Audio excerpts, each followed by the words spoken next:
Hi friends, எல்லாம் எப்படி இருக்கீங்க? இன்றைக்கி நம்ம இட்லி பொடியை ரெடி பண்ணியிருக்கோம். கொஞ்சம் டிஃப்ரெண்ட்டாக நம்ம பண்ணுறோம். பாருங்கள் எப்படி இருக்குதுன்னுட்டு.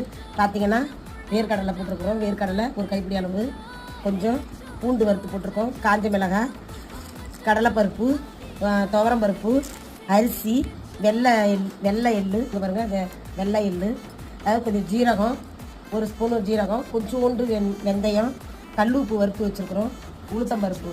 பார்த்தீங்கன்னா காஞ்ச மிளகாய் எல்லாத்தையும் நல்லா சூப்பராக வறுத்து இந்த மாதிரி வறுக்கணுங்க. ரொம்ப கருக விடக்கூடாது, ரொம்ப பச்சையாக இருக்கக்கூடாது. கரெக்டான அளவில் எடுத்துருக்கோம்.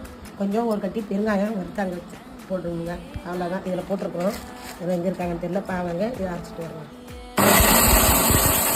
இப்படி நம்ம ரெடி பண்ணியாச்சு. இதை எடுத்து ஸ்டோர் பண்ணி வச்சுக்கிட்டிங்கன்னா நம்மளுக்கு மேக்ஸிமம் 3 மாதம் வரைக்கும் கெடாமல் இருக்குங்க. அந்த அளவுக்கு சூப்பராக இருக்குங்க. நீங்கள் எடுத்து இதை ஆற வச்சுட்டு டப்பாவில் எடுத்து போட்டு வச்சிங்க. நீங்களே இந்த மாதிரி செய்து ட்ரை பண்ணி பாருங்கள். எப்படி இருக்குன்னு சொல்லி கமெண்ட் பண்ணுங்கள், ஷேர்